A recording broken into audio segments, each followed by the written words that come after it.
Summer's here, and you can now get almost anything you need delivered with Uber Eats. What do we mean by almost? You can't get a well-groomed lawn delivered, but you can get chicken parmesan delivered. Sunshine? No. Some wine? Yes. Get almost anything delivered with Uber Eats. Order now. Alcohol in select markets. See app for details. Acast powers the world's best podcasts. Here's a show that we recommend. Do you like being educated on things that entertain but don't matter? Well, then you need to be listening to the podcast with Knox and Jamie. Every Wednesday, we put together an episode dedicated to delightful idiocy to give your brain a break from all the serious and important stuff. Whether we're deep diving a classic movie, dissecting the true meanings behind the newest slang, or dunking on our own listeners for their bad takes or cringy stories, we always approach our topics with humor and just a little bit of side-eye, and we end every episode with recommendations on all the best new movies, books, TV shows, or music. To find out more, just search up the podcast with Knox and Jamie wherever you listen to podcasts and prepare to make Wednesday your new favorite day of the week. Acast helps creators launch, grow, and monetize their podcasts everywhere. Acast.com. Bonjour tout le monde, ici Audrey et Catherine, les co-animatrices de Un peu de crime dans ton café! Et on a des grosses nouvelles à vous annoncer. Tenez-vous bien, j'espère que votre café est bien seté sur votre bureau. Attention, faites pas le saut. On va faire partie de la programmation du Festipod 2021! Yay! Et oui, le Festipod qui va avoir lieu du 2 au 3 octobre prochain au pub L'Adversaire dans Hochelaga Maisonneuve. Alors, Catherine et moi, nous allons enregistrer un épisode live sur place. Ça va être à 17h le dimanche 3 octobre. Les billets sont en vente au www.festipod.com et tous les détails sont disponibles sur la page Facebook du Festipod. Et on va aussi vous tenir au courant et sachez que ça va être un épisode exclusif qu'on va enregistrer sur place. Naturellement, ça vous prend vos 2 doses pour y assister. Et sinon, nous, on a super hâte de vous rencontrer, alors venez en grand nombre, ça va être super le fun. Et sachez que si vous achetez un billet pour notre présentation, vous avez accès à tous les podcasts qui vont être enregistrés le dimanche après-midi. Donc à partir de 13h, vous pouvez rester là toute la journée. Vous pouvez venir juste pour nous aussi parce qu'on sait que on est vos préférés, puis c'est correct, ça reste entre nous autres. Pas besoin de dire à personne. C'est correct. C'est comme nous avec Éric Bruno. Effectivement. Alors, rendez-vous au festipod.com et sinon, votre épisode de Un peu de crime dans ton café de cette semaine avec du crime et du café, ça commence maintenant.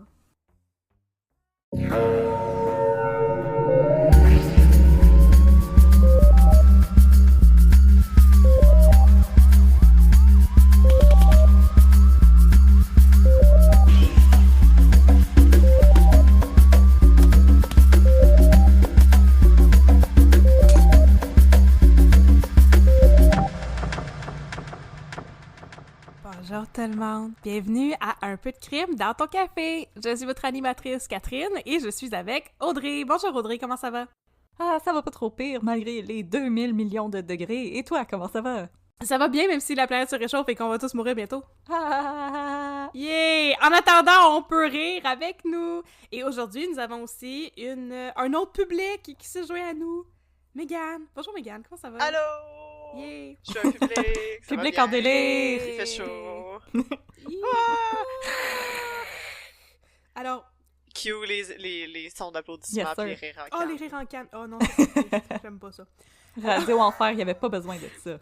Ben non, nous Non, autres, on n'est c'est pas ça. enregistrés devant le public, contrairement à Jean-Loup le hot dog Duval. Et aujourd'hui, nous allons vous parler de crime, avec un cas qui est léger et amusant, n'est-ce pas, Audrey? Oui, pour se reposer un petit peu du FLQ, je vous propose une histoire de tweet qui a essayé de s'allier avec des tweets pour faire des choses vraiment tweet et ça finit d'une manière vraiment tweet.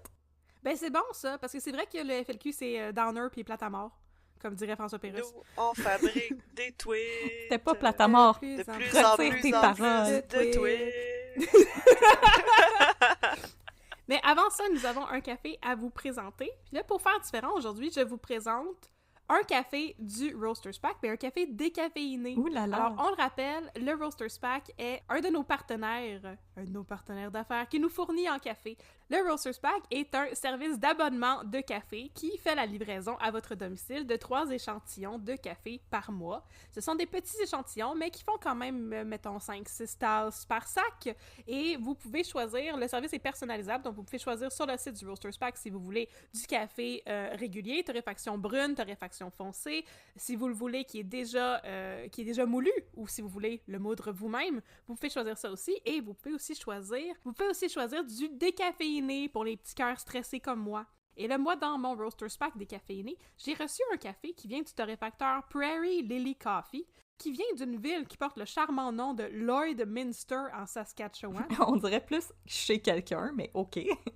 Ouais, c'est Lloydminster en un mot. Hey! En tout cas, ça vient de là. C'est un café qui provient du Brésil et qui est en fait une mouture de café qui provient de 4 endroits différents, le Brésil, l'Amérique latine en général, je sais pas ce que ça veut dire, l'Afrique en général et l'Indonésie. Fait que des places spécifiques, mais aussi des places générales. Tous les cafés sont mélangés ensemble par le Prairie Lily Coffee et il y a des notes de mixed nuts, donc de noix mélangées, de chocolat noir et de caramel. Oh. C'est le Prairie Lily Decaf que je vous recommande aujourd'hui. Ça va goûter le Mr. Big.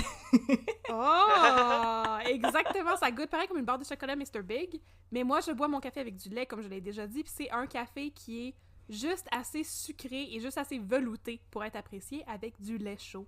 Ça rehausse vraiment les saveurs, surtout de caramel et de chocolat noir. Alors c'est le café que je vous recommande cette semaine. Merci beaucoup au Roasters Pack pour votre soutien. Alors, maintenant, Audrey, place au tweet! Yes, sir! Yes!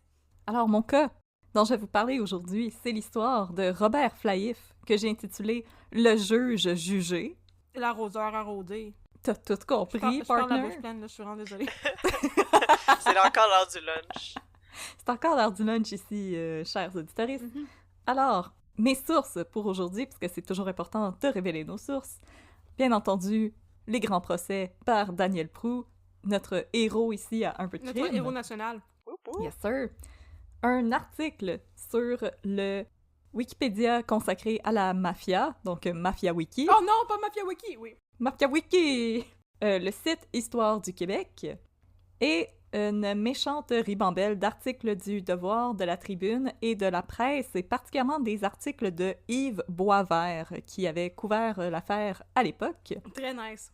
Très nice. Alors, je vous avertis, s'il y a des fans comme moi, des frères Cohen, dans l'assistance, vous allez être plus que satisfait ou satisfaite, puis de toute façon, moi, les cas qui ressemblent à des films des frères Cohen, ça m'attire comme une mouche vers du sucré. Vers de la lumière. De la Comme un papillon de nuit dans la lumière. Ah! Alors, Toi et moi sur le patio. Ok, je chante la toune de la lampe à mouche de François Pérusse. Oui. mesdames, si vous êtes prêtes, je vais mettre un petit peu de crème dans votre café. Let's go! Fait que là, je vais vous demander de vous transporter en octobre 1992 dans un bar de l'aéroport de Dorval. J'avais 1 mois. Oh! T'étais bien trop jeune pour aller au bar de l'aéroport de J'étais Dorval. un bébé. Non mais c'est ça, je peux pas rentrer dans le bar. Ouais. Alors, un revendeur de drogue originaire de Jacksonville, en Floride, John Burns, a rendez-vous avec Paul Larue, un Sherbrookeois de 40 ans et trafiquant de cocaïne qui brasse des grosses affaires à Montréal. Les deux hommes discutent d'une transaction d'envergure. Larue souhaite acheter à Burns 5000 kilos de cocaïne pour la coquette somme de 12 000 $ du kilo. Oh! C'est des gros boy! chiffres, mesdames et messieurs. Oh, Oh ben boy! oui! Mais là, pour montrer qu'il est sérieux et qu'il a le financement nécessaire, tu sais, Il faut. ça te prend une légère garantie, Il faut. tu sais. Larue, il est accompagné de William McAllister, lui-même, un membre très haut placé du West End Oh Gang, non! la mafia irlandaise de Montréal. Pas le West End Gang. Exactement. Pendant leur rencontre, McAllister propose un plan à Burns.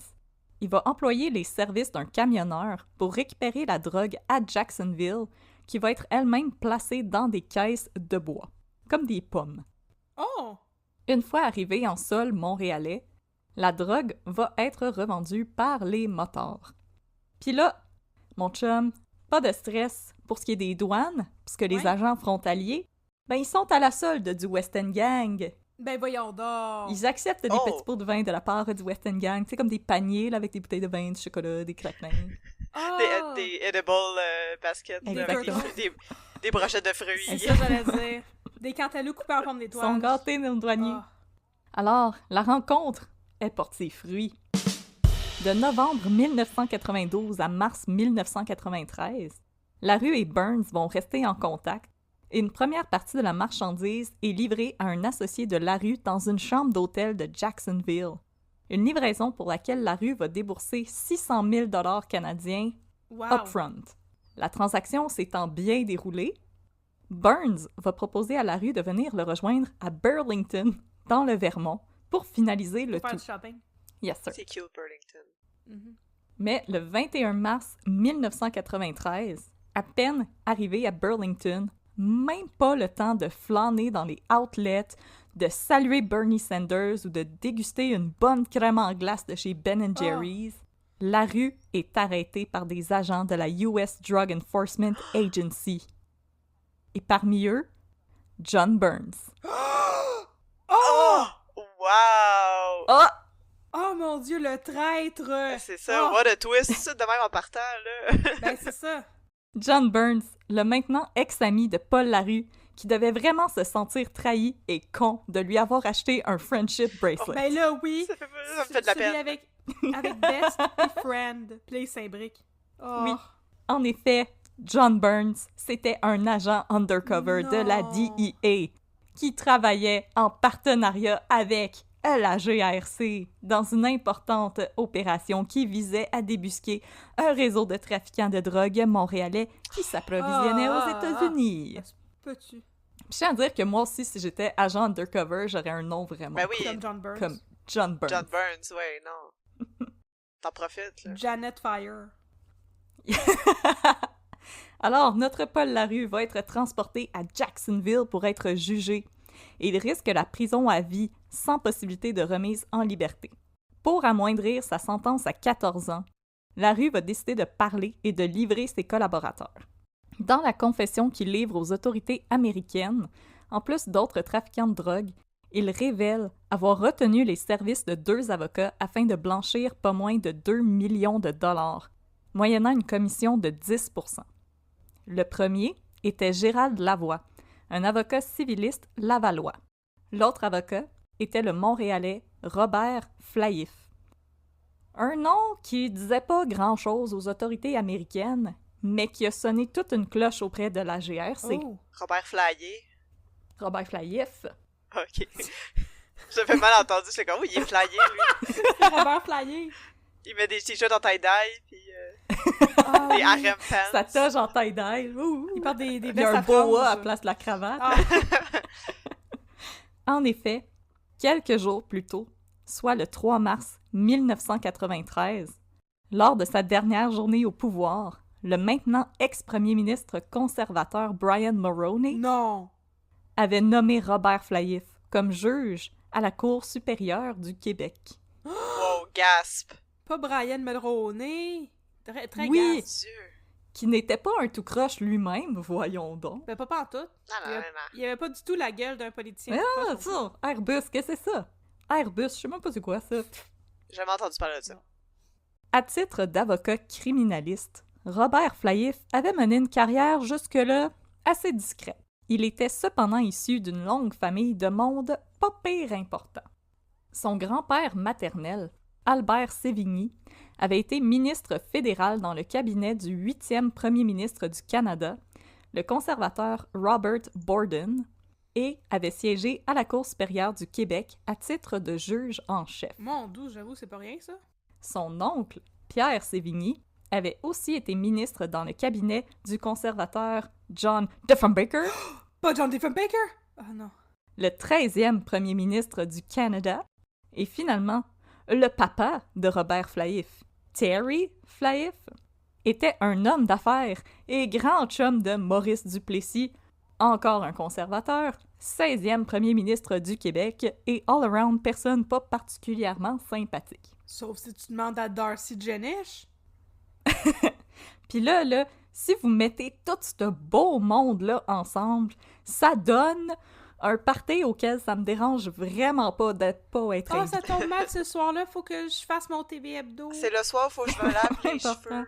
Oui. Puis anyway, de quoi ça a l'air un party de conservateur, là? Tu manges des Ritz avec du ketchup aux fruits. Puis tu bois du Perrier. Je mange sûrement des petites saucisses à la sauce Oh. VH, moi, je pense. À moins qu'il n'y ait pas autant de fun que Moi, ça, je pense tu sais. pas qu'ils ont du Mais fun c'est à ça, ce mais c'est point-là, bon, là. les saucisses dans sauce VH. C'est ça, c'est peut-être plus pour les caucus du Parti québécois en 1980, là. En 1975, là. Moi, je trouve que ça sonne vraiment comme une conspiration, là. Je veux dire, come on, tout le monde se Ouais, connaît, là. Mais je tiens à dire aussi que quand je faisais mes recherches, je me suis rendu compte que je connaissais plus les présidents américains que les premiers ministres canadiens. Je suis comme, t'es qui, toi? Ouais, je pensais à ça aujourd'hui, justement, j'étais comme, c'est vraiment poche que je connaisse même pas les premiers ministres de mon propre pays, mais je connais comme toute la liste des présidents américains depuis comme John F. Kennedy. C'est pour ça qu'il faut des vraies réformes au ministère de Voilà. l'Éducation. C'est ça, la maudite Ok. loi 101, ça a rien servi à rien. Non, c'est ça. Tout ce qu'on a appris, c'est les castors et les maisons longues. C'est vraiment le fun à dire John Diffenbaker. Diffenbaker? C'est lui qui a fait un bunker pendant la guerre froide. Oui. Il est cool, John C'est lui. Diffenbaker. Nice. Alors, dans la confession de Paul Larue, on apprend qu'il a fait la connaissance de Robert Flahiff en 1988, quand il avait retenu ses services pour défendre 2 membres de son organisation, moyennant des honoraires de près de 65 000 $. De fil en aiguille, Larue va se confier à Flahiff et se plaint qu'il est dans la mire du fisc, qui le soupçonne déjà à l'époque d'être un important trafiquant de drogue et qu'il doit près de 3 millions de dollars à Revenu Canada. Au moins, ça va bien, là. Non, ben, c'est ça. je pense qu'il y avait mis Vincent Lacroix en charge de ses finances. Un petit peu parano, il soupçonne également son comptable de tripoter un petit peu avec ses comptes. C'est à moi, cet argent sale-là. Je pensais que t'allais dire qu'il était accusé d'agression, mais non, c'est juste avec ses comptes. Non, je sais que c'est con. C'est donc Flahiff lui-même qui aurait offert ses services ainsi que ceux de Gérald Lavoie afin de blanchir de l'argent pour Paul Larue. Ben, voyons donc. Tu dois 3 millions au On fisc. va t'arranger ça. Fait que je vais t'aider à le blanchir pour que tu puisses leur remettre. Ben, voyons donc. Oh, c'est épouvantable. Yes! Et là, toujours selon le témoignage de Larue, c'est près de 1,7 million de dollars en argent liquide que Flahiff et Lavoie auraient utilisé pour effectuer des traites bancaires dans des banques montréalaises. Traites qui étaient ensuite échangées dans une banque en Suisse au nom d'une société prête-nom de Larue. Oh my god. Hein? Alors l'argent était redéposé à Larue via son compte en Suisse. Ni vu, ni connu. Et là, je me suis fait une petite section spéciale dans mon texte. C'est quoi des traites bancaires? Ouais, c'est quoi une traite bancaire, madame? Alors, les traites bancaires sont souvent utilisées pour faire des gros paiements. Par exemple, lors d'un règlement judiciaire ou lors de l'achat d'une propriété ou d'un véhicule. Contrairement à un chèque personnel, la traite bancaire, elle est backée par une institution financière. C'est Ah donc oui, un c'est vrai. chèque qui est garanti, qui ne va pas bouncer, comme qu'on dit couramment. Rebondir. La traite bancaire est par ailleurs un moyen privilégié par les criminels pour blanchir de l'argent. J'ai trouvé un article de 2019 de l'Agence canadienne luttant contre le blanchiment d'argent et qui émettait un avertissement aux casinos canadiens de ne plus accepter de traite bancaire parce que c'était pas mal toujours de l'argent sale Non! qu'on allait échanger dans les casinos, puis là on jouait, puis là on reprenait du vrai argent du casino et on en donnait du sale au casino. Mais je comprends pas. Mais ils faisaient des fausses traites bancaires, c'est ça? Non, c'est que ton argent, il est sale, Ouais. fait que tu peux pas le déposer. Ouais. Fait que là, moi, je fais juste apporter de l'argent liquide, Ouais. puis je le donne à la banque, puis la banque, eux, en échange, ils me donnent un chèque, puis là, ils allaient le déposer en Suisse. Ah! Mais c'est bien tweet comme principe. Pourquoi ça existe, ça? Mais en fait, après, j'avais une section qui explique pourquoi ils Ok, font parfait, ça. c'est super, j'ai hâte d'entendre ça.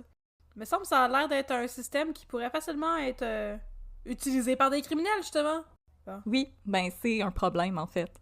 Parce que le blanchiment d'argent, c'est, et là je vous donne la définition sur le site du gouvernement canadien, Tu le mets dans la laveuse avec du bleach. frotte, frottes. Parce que le casino de Montréal, c'est un Ouais. buanderie à argent. Oui, c'est ça. Mets ton argent sale, puis tu vas avoir ton argent propre. Alors, le blanchiment d'argent, c'est un processus qui consiste à dissimuler la source de l'argent ou autres biens tirés d'activités criminelles. Alors, il y a plusieurs techniques qui excluent tout l'emploi d'eau de javel et de Tide to Go, Oui.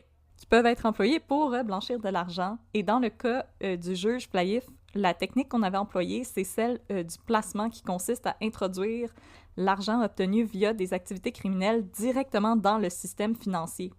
Alors, l'argent obtenu grâce à la vente de stupéfiants, elle est déposée à la banque et elle est retirée pour servir à nouveau à acheter de la drogue. OK. Ok. Alors, on donne l'argent à la banque, pose-moi pas de C'est une questions, roue qui tourne. puis après, on va dans une autre banque pour retirer Ouais. cet argent-là. Ok. Pose-moi toujours pas de questions.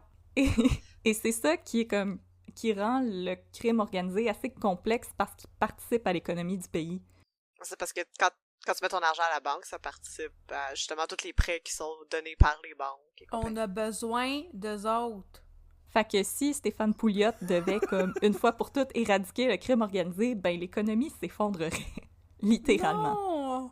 Oh, On veut pas wow. ça! Pour qui il va travailler, Necromano, s'il peut plus être sur le payroll des Italiens? Surtout l'économie de des petits pays aussi souvent.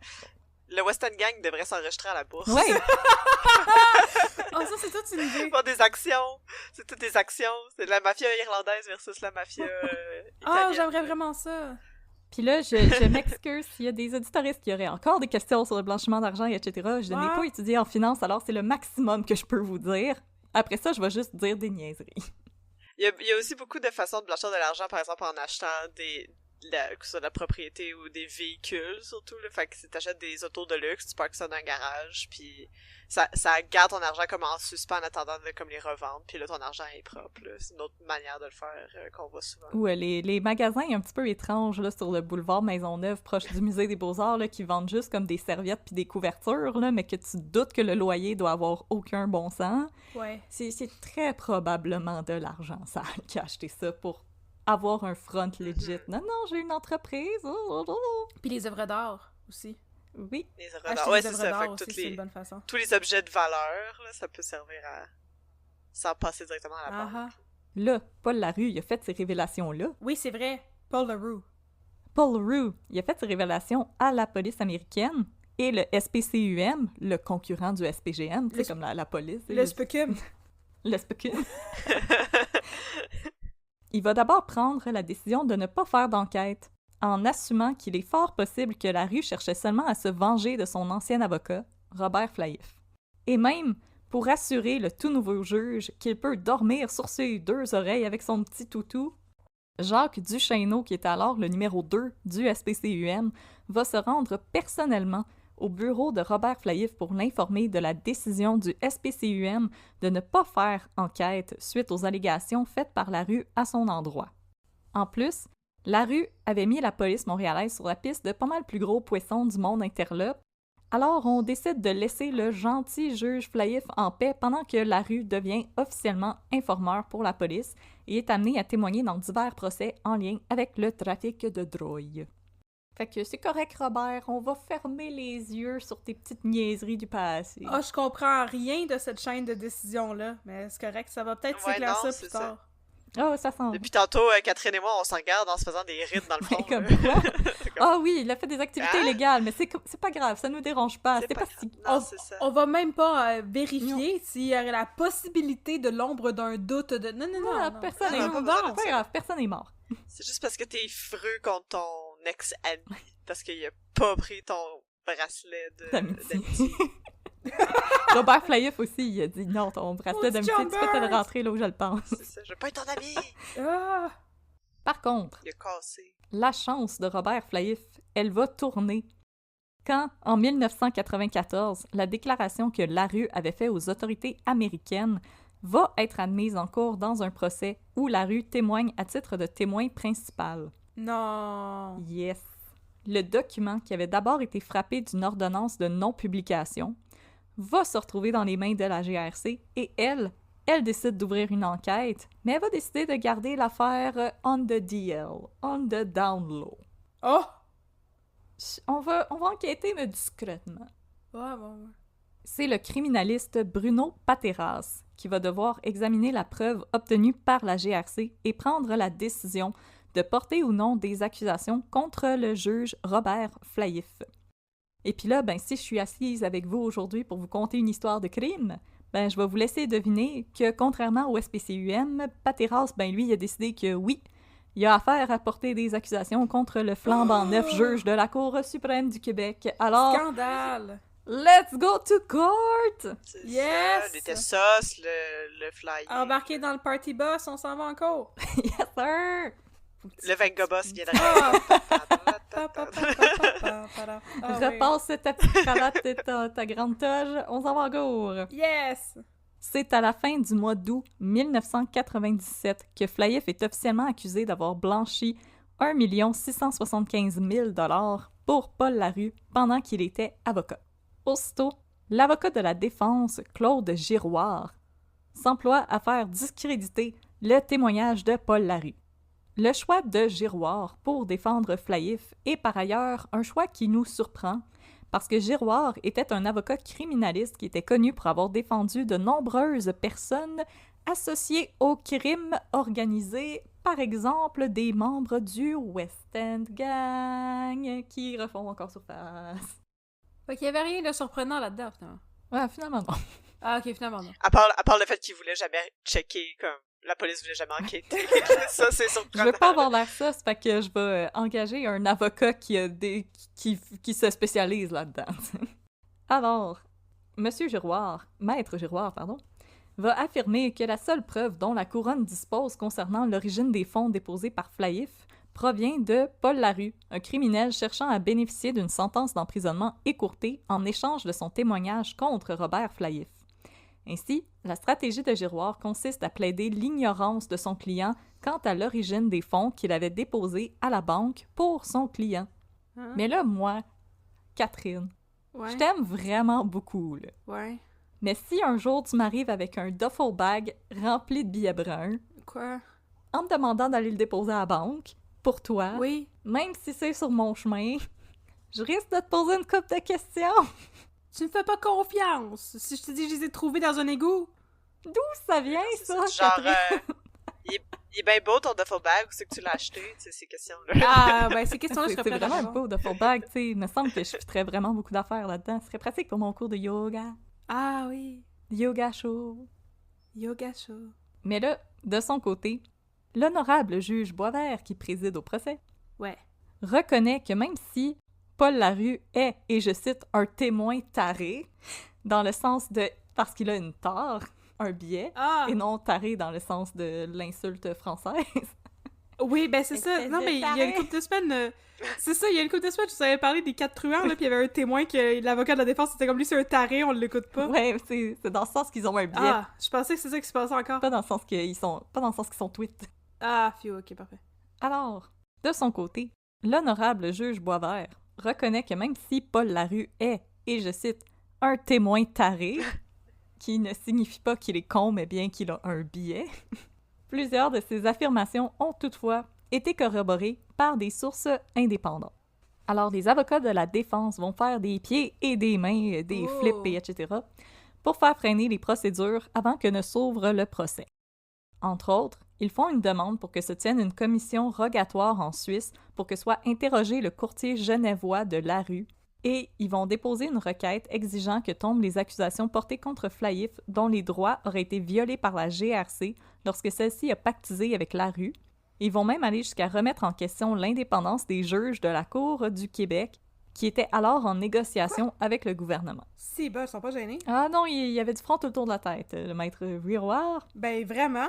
On va même essayer de se rendre jusqu'en cours d'appel, mais il me semble que si le procès n'est pas ouvert, je sais pas pourquoi tu es en cours d'appel, mais en même temps, je ne suis pas avocate, je ne connais pas ça, alors je ne m'avance pas. Et là, finalement, au début du mois de décembre 1998, on rejette pour une dernière fois une requête jugée frivole et dilatoire, et le procès de Robert Flaïf va débuter. Nice. Puis là, on peut faire le bruit de Law and Order, là. Toing, Toing, toing. toing.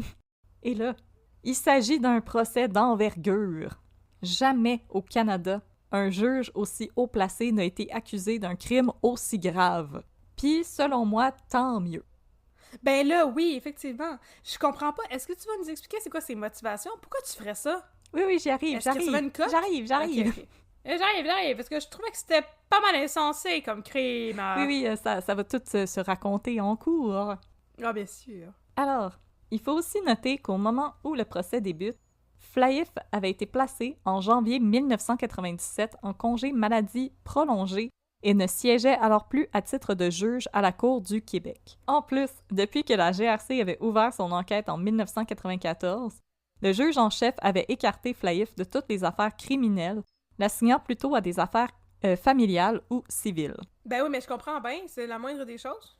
Pas que tu fasses un deal de même avec... Tu sais, tu feras pas un deal de même à la cour familiale. Ouais, don't make a deal with the devil. Autre détail important... Autre détail important, selon de nombreux avocats de l'époque, la nomination de Flahiff à la Cour du Québec par le gouvernement Mulroney avait été une décision assez controversée parce qu'à l'époque, Flahiff n'en était encore qu'à ses premiers balbutiements à titre de magistrat. Et magicien de la loi. Puis, en plus, si vous vous rappelez la famille dont Flahiff était issu et que je vous ai décrite au début de l'épisode, il y a peut-être moyen de se dire népotisme much. Mais je veux dire, son père, il a clairement donné une bonne position. Non, il avait travaillé fort pour se rendre où ce qu'il était. On peut pas retenir ça contre quelqu'un, là, sinon on n'aurait pas de premier ministre fédéral présentement. Oh, Catherine s'en vient avec les gants de boxe. The shade! Parle pas trop fort, là. Moi, je suis dans le comté à Justin. Anti-no shade. Je me suis politisée depuis que j'ai lu le livre sur la FLQ, là. C'est ça qui est arrivé. Il est là, il est en avant de mon balcon, là. Il est pas content, il shake la tête de même. Il est comme, pourquoi tu m'aimes pas, Catherine? Mon Dieu, une photo de son blackface, là, puis il est distancé. Il va prendre son trou. Il va aller s'aller ailleurs, ouais, c'est ça. C'est le 7 décembre 1998 que débute le procès devant juge seul de Robert Flahiff pour blanchiment d'argent pour le compte du crime organisé. Malgré les efforts des avocats de la défense pour faire discréditer Paul Larue à titre de témoin, la preuve contre l'accusé ne reposait pas sur ce seul témoignage. En effet, la directrice d'une succursale d'une grande banque canadienne vient confirmer les affirmations de Paul Larue contre Robert Flahiff. Lors de l'enquête préliminaire, celle-ci avait expliqué comment, entre juin 1988 et février... Summer's here, and you can now get almost anything you need delivered with Uber Eats. What do we mean by almost? You can't get a well-groomed lawn delivered, but you can get chicken parmesan delivered. Sunshine? No. Some wine? Yes. Get almost anything delivered with Uber Eats. Order now. Alcohol in select markets. See app for details. 1989, elle avait reçu 8 fois des visites de Robert Flahiff en dehors des heures d'ouverture de sa succursale. Les visites s'étaient déroulées après les heures d'ouverture parce que la succursale avait déjà été la cible de 26 hold-up au cours des dernières années. 26? Quoi? Voyons C'est quand même beaucoup. Puis en plus, à l'époque, c'était fini les Richard Blas et Monica la mitraille. Ben non, il pensait que c'était fini. Il y avait la paix maintenant, là, mais non. C'était juste un petit moment de répit. Ce n'est qu'un moment de répit, près les dangers. Alors, la directrice voulait que son client se sente en confiance de se présenter avec un beau gros sac Adidas bourré de cash. Lors de sa première visite, Robert Flahiff avait transporté 300 000 $ américains en coupure de 100 $ dans un sac de sport afin de les échanger contre une traite bancaire.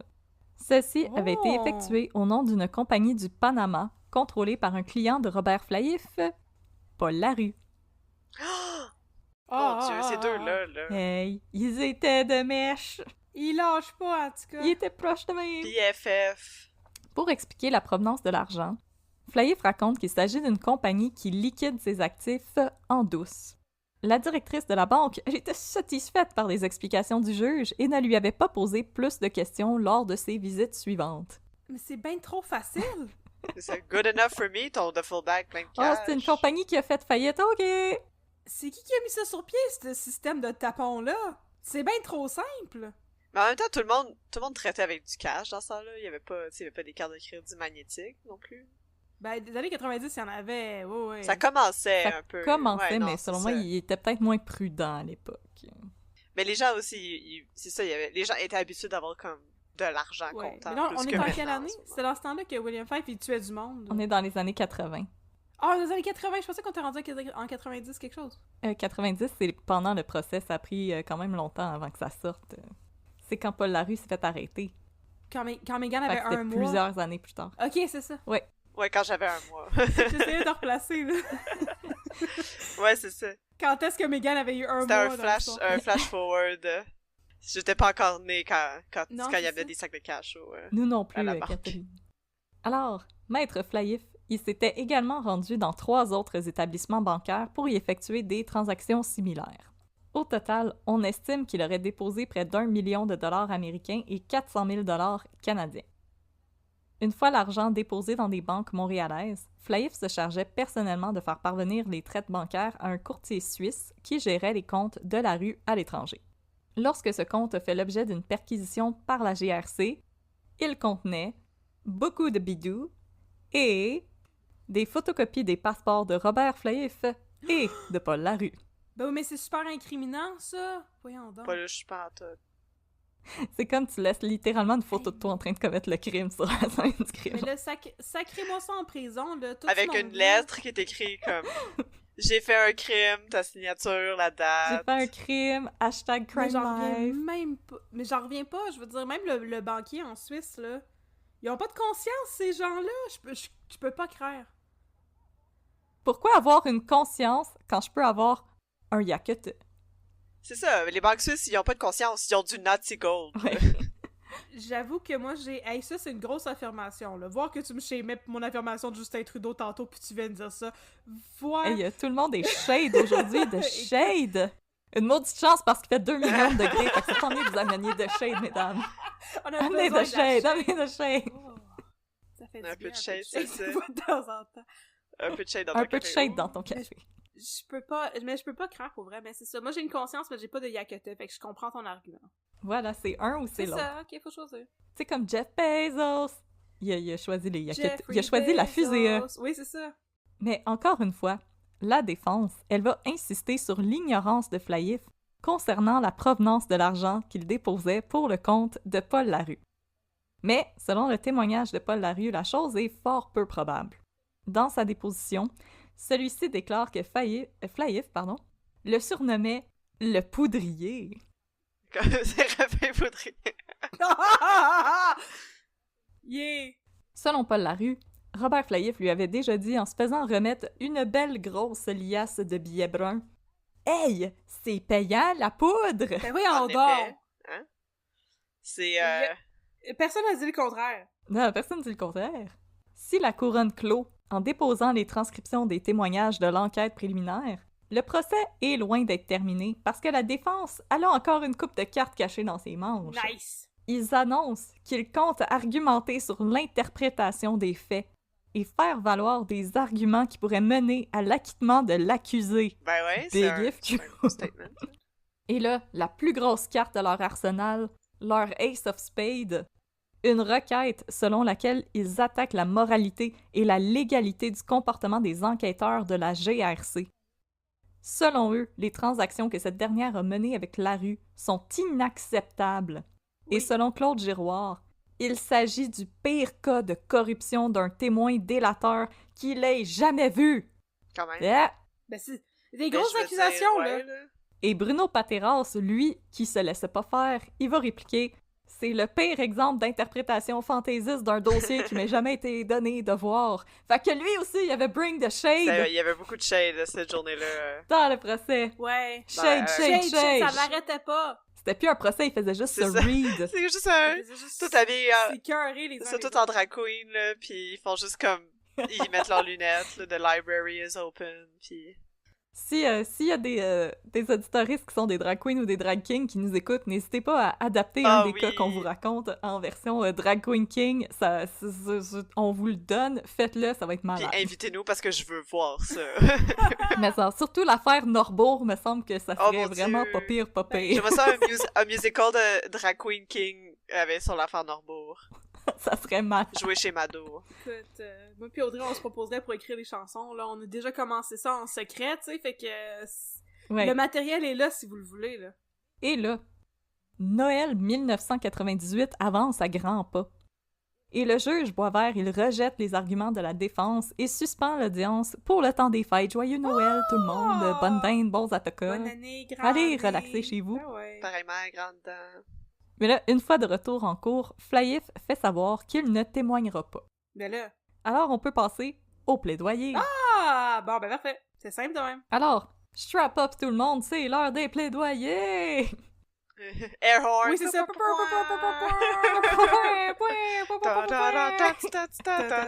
il y a des streamers sur les compétitions. Ouais, puis là, ils font des high five à tout le monde. Un gars Yeah! de t-shirt. Il lance des perruques de juge avec le gars de t-shirt. Souvenir! Notre version de la cour est très intéressante. Je sais pas pourquoi c'est pas ça la C'est réalité. vraiment le fun. Le juge, c'est une drag queen qui fait juste te read tout le temps. Puis les jurés, c'est juste comme un comptoir où il y a un piton pour appeler un serveur, puis ils peuvent se commander des trucs tout le long, là, tu sais. Ah, on va prendre un petit gin tonic. C'est comme le Cinéplex. C'est le cinéma VIP. Dans son plaidoyer, le maître Claude Giroir soutient que, OK, fine, la couronne a prouvé que Robert Flaïf a déposé à la banque plus d'1 million de dollars pour la rue. OK, whatever, it's your prerogative. Mais par contre, elle n'a pas prouvé hors de tout doute raisonnable que l'accusé savait que cet argent provenait du trafic de cocaïne. Ben, la défense de « je suis tweet », ça a toujours été une bonne défense. Ben oui, c'est ça. Écoute, c'est une excellente défense. C'est là. inattaquable, là, parce que les gens sont comme, mais je pense qu'il est trop tweet pour savoir qu'est-ce qu'il faisait. Il fait-tu semblant d'être tweet? Tu vois, ça, c'est le doute raisonnable. C'est ça. Ouais. Ah oui, voilà. C'est on l'a ça, trouvé. c'est comme ça que Voilà. ça sonne, un doute C'est ça que ça raisonnable. veut dire, le doute raisonnable, c'est ça. Puis là, probablement écœuré du niaisage de son collègue, maître Bruno Pateras, qui avait d'autres choses à faire ce jour-là, a rétorqué qu'on reçoit pas près de 2 millions de dollars en argent liquide de la part d'un dude un peu sauce comme Paul Larue, sans poser 3-4 Ouais, c'est questions. ça, là. Puis Ouais, c'est ça. je pense que je penche du côté de Monsieur Pateras. là. Ça Je suis sonne d'accord comme le avec- gros bon sens, là. On appelle ça le Monsieur gros bon Panthère sens. Rose. Mais c'est Panthère Rose. Il y a un drôle de nom. 2 semaines plus tard, le verdict tombe. Mesdames, vos... Coupable. Ben, je veux dire non coupable, c'est comme, on peut comme se battre. 50-50. C'est 4 heures au racavétique, j'attends. Le verdict tombe. Coupable. Ah. 1 point pour Catherine. Bon! Il y a de la justice dans ce bas monde! Robert Flaïf est reconnu coupable d'avoir blanchi près de 2 millions de dollars pour le compte de son ex-client, Paul Larue. À ce moment, Flaïf juge la destitution, en plus d'une sérieuse peine d'emprisonnement, dont la durée demeure encore à débattre. Mais c'est bon, tout ça, c'est très raisonnable. Sur le banc des accusés, Flaïf paraît sonné et sort de la cour accompagné de sa femme sans faire de commentaires à la presse. Madame Flyer. Dans les semaines qui suivent, Maître Giroir, qui était bien accroché après la robe du juge, Ouais. tente de plaider que son client a été suffisamment puni par l'humiliation qu'il a subie en raison de la couverture médiatique de l'affaire et par la fin imminente de sa carrière professionnelle, autant à titre d'avocat qu'à titre de juge. Ben oui, laissez-les prendre sa retraite tranquille, là. Il a juste blanchi Non. de l'argent. Oui, le pauvre Non. petit monsieur, là, il fait pitié. Non! J'ai dit non! C'est du sarcasme, c'est du... Inquiète-toi pas, Catherine, on est d'accord avec toi. J'ai dit non! C'est moi qui décide! Et là, tentant d'arracher une couple de larmes au juge, Giroir déclare, et je cite, « Et là, allez chercher vos Kleenex. Là. Ok, Ça va être vraiment triste. J'ai mon verre pour pleurer dedans, là. Puis boire mes larmes plus tard.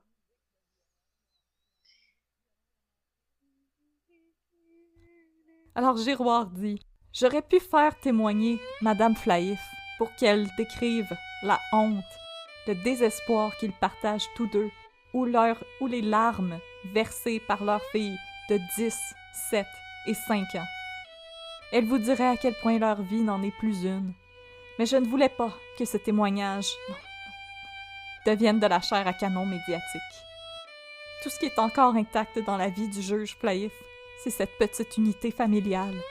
Le reste, le battage médiatique s'en est chargé. Une chance qu'il n'y avait pas Twitter dans ce temps-là, il aurait pas trouvé ça drôle. Tabarnouche! Une fois l'orchestre de violon sorti de la cour, Maître Bruno Pateras, qui est vraiment fed up, là, il y a d'autres choses à faire, déclare que Flaïf a trahi sa mission d'avocat, soit celle de faire respecter la loi.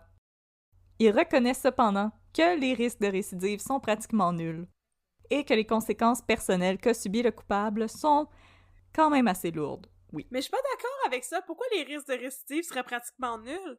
Il y a rien qui le prouve qu'il va pas réaccepter des pots de vin, là. Il y a rien qui l'empêcherait de faire ce genre de blanchiment d'argent-là une autre fois. Il y a déjà des contacts pour. Ou de littéralement juste prendre des pots de vin, là. Je veux dire, il est à la Cour suprême du Québec. Mais avec tout ça, il était encore à la Cour suprême? Ça s'en vient.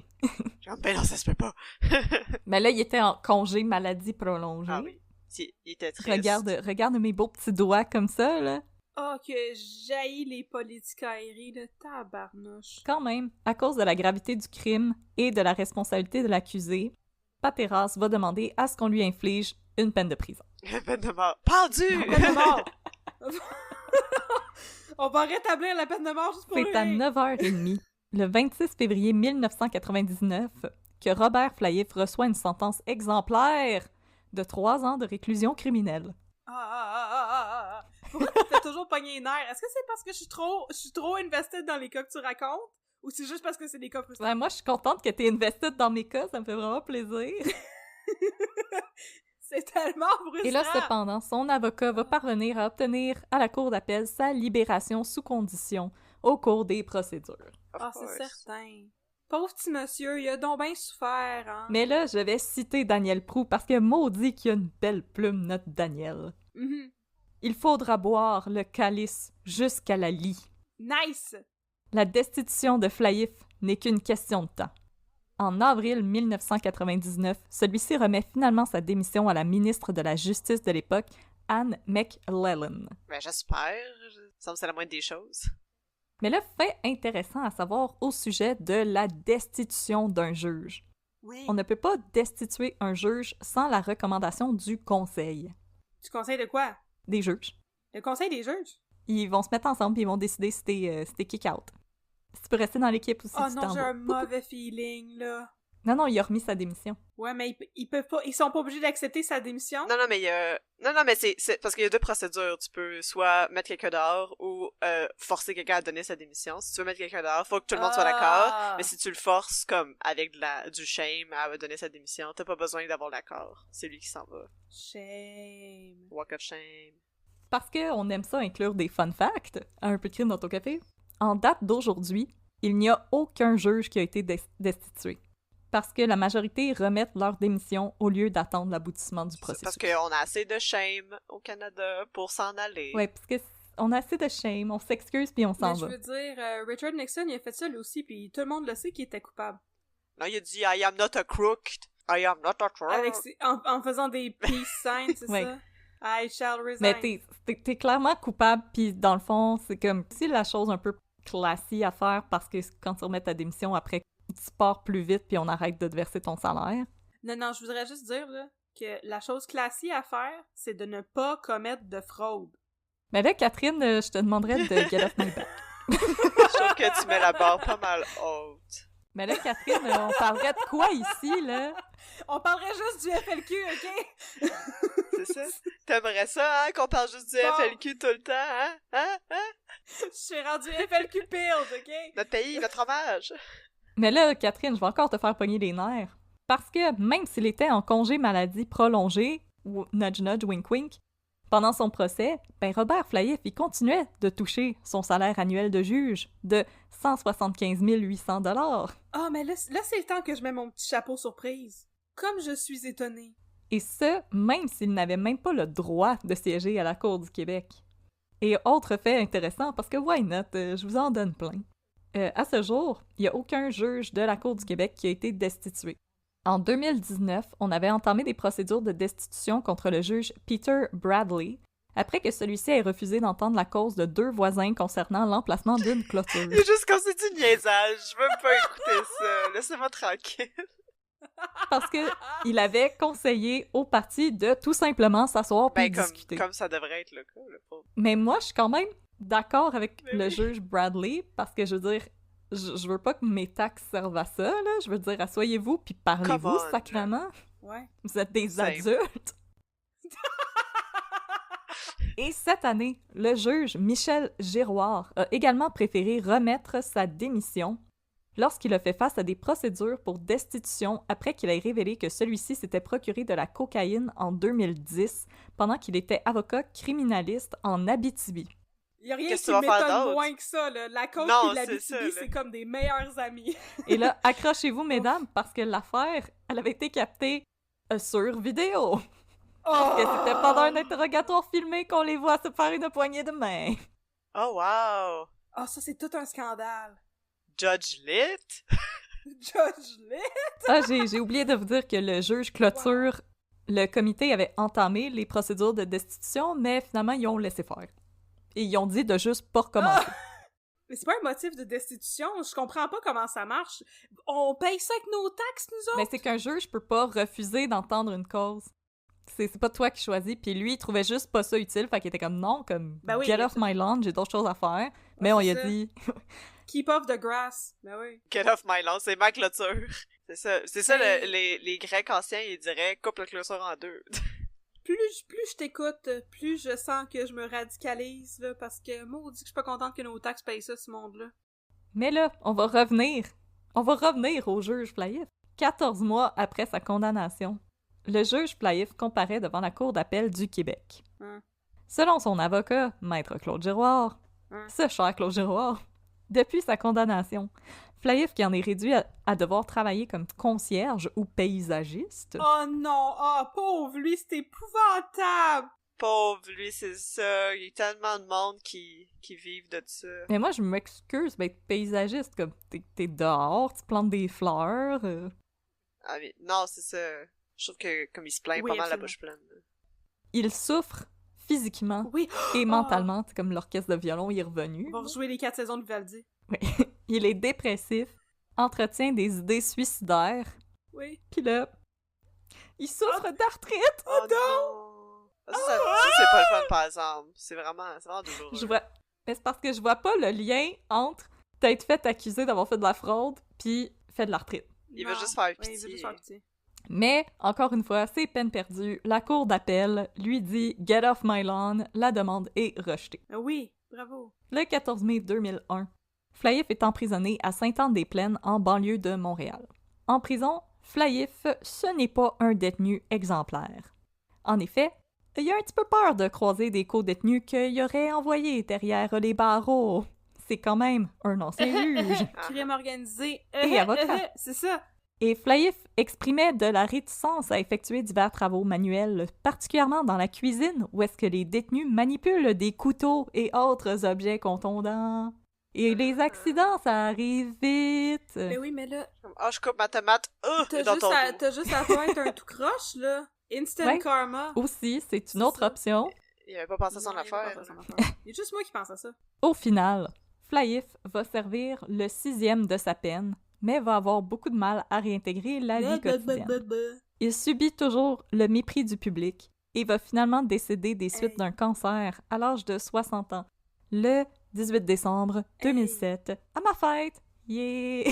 Ah, c'est le jour de ta fête. Et c'est ainsi que ça se termine sur ma fête. Ben, je suis très contente de ça, puis je suis totalement scandalisée par le fait qu'après avoir servi un 6e de sa peine, il disait qu'il y avait de la misère à réintégrer la vie civile. Hey! Ouais, c'est ça. Comment Mange la chenille, là!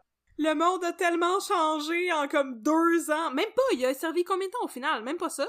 1 an et demi, quelque chose. Ah. Une couple tout de est mois. différent maintenant dans les... On a des voitures volantes. C'était en quelle année qu'il était... C'était en 99, fait qu'il est sorti comme début 2000. Il a manqué le bug de l'an 2000. C'est ça, il a manqué le bug de l'an 2000, il est en prison. Mais il il est en est sorti à sécurité. temps pour le 11 septembre, par exemple. Ah, mon Dieu. Mais merci beaucoup, Audrey, pour cette histoire qui m'a encore une fois fait pogner les nerfs. Je suis vraiment désolée pour mon pognage de Ah, nerfs. c'est correct, j'aime te faire pogner les nerfs. J'imagine que ça fait partie de notre relation aujourd'hui, là. Ah! Mais tant que c'est pas moi qui te fais pogner les nerfs autant que les criminels. Merci. Ben ouais, c'est ça. Tu racontes quelque chose qui me frustre, moi je pogne les nerfs. Wow. C'était toute une histoire. Puis oui, ça c'était dans le livre des grands procès du siècle, non? Oui, les grands procès de Daniel Proulx, notre Bible. Oui! Mais j'ai rajouté des articles aussi.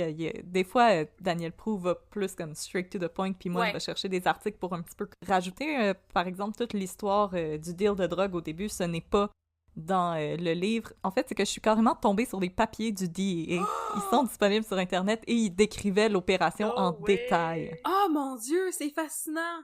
Ben, je comprends vraiment que c'était un des procès du siècle de Daniel Proulx, parce que, honnêtement, c'était toute une histoire de procès, quand même, là. Je veux dire, il faut s'y attendre, là, quand on est en train de poursuivre en justice quelqu'un qui est un criminaliste, il connaît la loi, là. Il connaît les loopholes. C'est ça, puis il va connaître toutes les procédures que tu peux invoquer pour faire ralentir le procès, puis ouais. C'était toute une histoire, mon Dieu. Merci beaucoup, Audrey. Mais ça m'a fait plaisir. Alors, merci beaucoup, tout le monde, de vous être joints à nous. Pour cette histoire où personne n'avait de dynamite. Et donc, si vous avez des commentaires, comme d'habitude, vous pouvez nous écrire unpeudcrime@gmail.com. Sinon, on vous invite à nous suivre sur Facebook @unpeudcrime et sur Instagram @unpeudcrime dans ton café, où nous diffusons les nouvelles concernant le podcast. Alors, on vous invite, c'est ça, à nous contacter si vous avez des commentaires, si vous avez des suggestions de cas, même si on en a déjà plusieurs dans notre banque de données. On est toujours très contente d'avoir de nouveaux nouvelles. Et sinon, ben, si vous ne vous intéressez pas à District 31 comme bien des gens, c'est triste pour vous. Écoutez, Vous savez pas ce que on vous va manquez. se séparer tout de suite. Vous savez pas ce que vous manquez. Et nous allons enchaîner avec notre chronique des 2 minutes de Babine, où on va vous raconter une histoire de District 31. Ah, et n'oubliez pas de nous donner une note sur Facebook ou sur Apple Podcasts pour qu'on puisse avoir un rating et être recommandé aux gens qui aiment écouter des podcasts et pour faire grandir la communauté, un peu de crime dans ton café. Pour devenir encore plus gros que le Joe Rogan Experience. We're coming for you, Mr. Joe. On arrive, on s'en You vient. better watch out, you better watch out, you better watch out. You better watch out, you better watch out. Un jour, on va aller à Juste pour rire. C'est certain, c'est écrit dans le ciel et ça nous prend vos évaluations précieuses pour s'y rendre. Donc merci beaucoup. Et c'est ça, donc nous allons maintenant passer à notre chronique des 2 minutes de Babine. Et pour les autres, on vous dit au revoir. Bye bye. Bye. Bye, là. Bye bye! 2 minutes de Babine.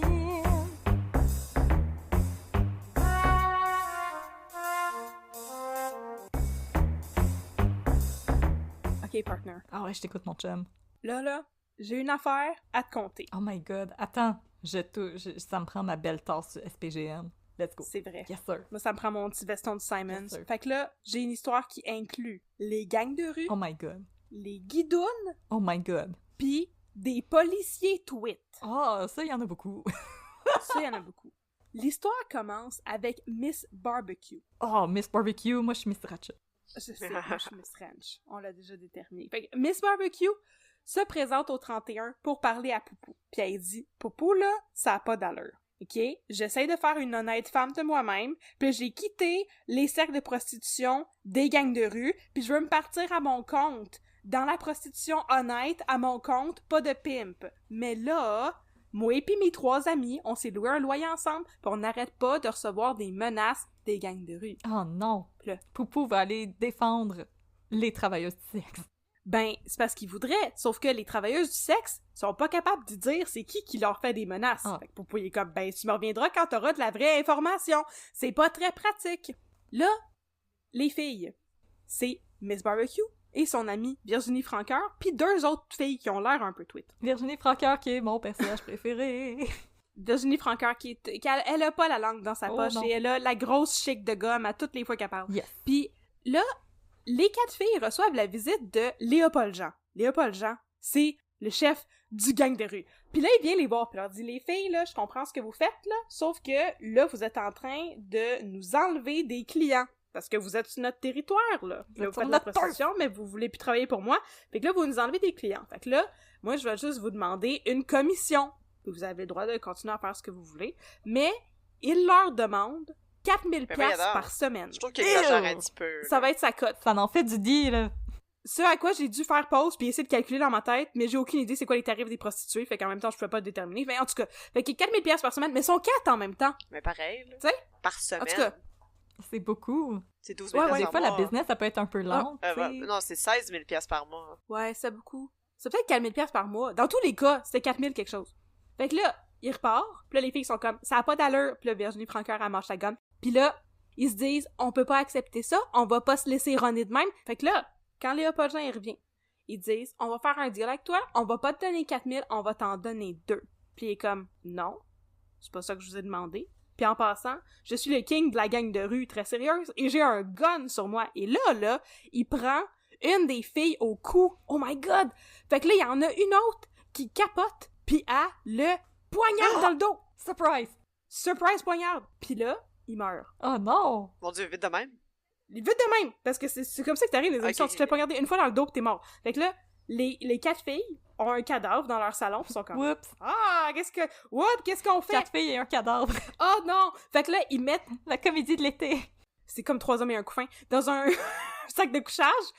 Puis ils le mettent dans un char. Puis là, Miss Barbecue va rester à l'appartement pour tout nettoyer. Virginie Francoeur va emmener les 2 autres en quelque part, puis ils vont domper son corps, tu sais. Puis là, ils prennent toutes ses affaires. Puis là, bon, là, ils s'en vont pour domper son corps. Puis là, pendant qu'ils sont partis, Miss Barbecue, elle réalise que elle a encore son téléphone à Léopold Jean chez eux. Oh non! Fait que là, elle le met dans l'eau, tu sais, pour le scraper, là. Puis là, quand ils reviennent, ils réalisent que, dans le fond, ils avaient peut-être pas pensé à tout, parce qu'ils ont pris toutes ses affaires, puis ils l'enterraient avec lui, mais ils ont pas compris qu'il y avait son char parké l'autre bord de la rue. Hey, ça va pas bien! A comedy of errors. Ça va vraiment pas bien! Ça va pas bien! Là, les policiers du 31 apprennent que Léopold Jean a disparu. Son char, ils vont retracer son cellulaire. Son cellulaire était à l'appartement des filles, son char est de l'autre bord de la rue. Fait que là, Poupou, il va voir, Poupou et Bruno Gagné et Jean-Loup, ils s'en vont voir les filles, pis ils sont comme, bon là, est-ce que vous l'avez vu? Pis ils sont comme, non, on l'a pas vu, on s'est pas loin, il a pas parlé depuis longtemps, on avait des très bonnes relations avec lui. Puis là, Poupou, il fait son fameux sourire de « Je sais que tu nous démenterais ». C'est ça, pis comprenez-moi pas pour un con, là, vous êtes venu une couple de jours pour me dire que vous receviez des menaces, pis là, tout à coup, le gars, il meurt, tu sais, c'est un petit peu louche, là. Fait que là, ce qu'elles font, les filles, c'est que elles sont pas si tweets que ça, dans le fond. Elle convoque le bras droit de Léopold Jean pour lui dire que il était venu les voir chez eux. Puis quand il est sorti de l'appartement, il s'est fait saisir par 2 policiers en civil. Oh! Puis c'est à cause de ça qu'il est disparu. Puis là, la rumeur se propage, puis ça apaise toute la communauté. Puis là, tout à coup, le crime organisé, il pense que la police est responsable du kidnapping de Léopold Jean, qui a jamais été retrouvé, là encore. Ah ah! Ça a détourné les soupçons! C'est un plan fantastique! Fait que les standards se sont fait des high-fives. Ah! Bon Ils ont mis une cible sur mon poupou! Exactement, puis ils ont mis une petite passe rose gold, là, puis on mâche la gomme, puis t'es comme « Ha ha! On est correct! » Puis là, jusqu'à date... On est plus forte que la police! On est plus forte que la police! Puis là, jusqu'à date, c'est ici que ça s'est terminé l'histoire, là. Ça finit de même. Voilà. Fait que c'est ça l'histoire que je voulais te conter, mon chum. Oh my god! Ça n'en a pas pris beaucoup pour dérouter tout le monde, là. Ben non, hein? Mais là, ça veut dire que Léopold Jean, il est juste caché en quelque part dans un trou. Dans son sac de couchage. Oh, il fait dodo. Dont il ne ressortira jamais. L'enfant, il était pas mort. Il sort de son sleeping bag. Oh, ce serait écœurant. Je vais vous dire ça quand je vais avoir fini la saison 2, là. Peut-être que c'est ça qui va arriver, là. Parce que ça, c'était dans saison 1. Puis là, peut-être que dans saison 2, il va faire un comeback. Léopold Jean is back. On sait jamais, faut jamais s'attendre à ce que le monde soit vraiment mort dans District 31, tu sais. Nope. Non. Fait que c'est ça que je voulais te conter, mon chum. C'était malade. Écoute. C'était plein de... Wow. Je sais. Ça vous donne des trucs si vous voulez vous débarrasser d'un cadavre, là, puis, tu sais, détourner les soupçons. Voilà. Devenir le roi des Sixers. Des Snickers. On sait pas c'est quoi le vrai nom de ce gang de là. C'est pas grave. Les Snickers. C'est les C'est un Sixers. vrai meilleur nom. Ben, je préfère les Snickers. J'ai faim. Moi, j'aime mieux les Sexters. Les sexters. Ils font juste du sexting. Mhm. En tout cas, c'était vraiment intéressant, mon chum. Merci bien plaisir. pour cette histoire. C'est correct. Vraiment très hot. Je vais ôter ma petite passe rose gold, puis mon bustier, puis je vais reprendre ma tasse du SPGM, là. Yes, sir, Ouais. parce qu'il y a un suspect qui nous attend là, dans la salle d'interro, puis Faut qu'on y il aille. nous attend. Faut qu'on y aille. Sinon, Chiasson, il va nous galer après. Ah non! ouais. 10-4 partner. 14, mon chum. À la semaine prochaine.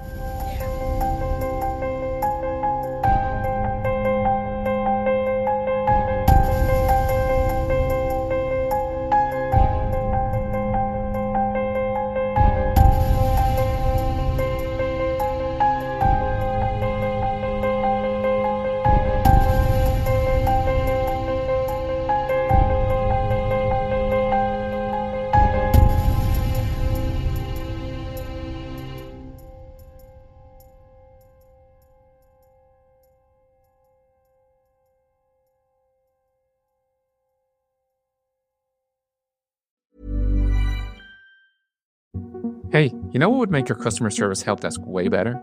Dumping it and then switching to Intercom. But you're not quite ready to make that change. We get it. That's why Finn, the world's leading AI customer service agent, is now available on every help desk. Finn can instantly resolve up to 80% of your tickets, which makes your customers happier and gets you off the customer service rep hiring treadmill. Finn by Intercom. the leading customer service AI agent, now available on every help desk. Summer's here, and you can now get almost anything you need for your sunny days delivered with Uber Eats. What do we mean by almost? Well, you can't get a well-groomed lawn delivered, but you can get a chicken parmesan delivered. A cabana? That's a no. But a banana? That's a yes. A nice tan? Sorry, nope. But a box fan? Happily, yes. A day of sunshine? No. A box of fine wines? Yes. Uber Eats can definitely get you that. Get almost anything delivered with Uber Eats. Order now. Alcohol in select markets. Product availability may vary by region. See app for details.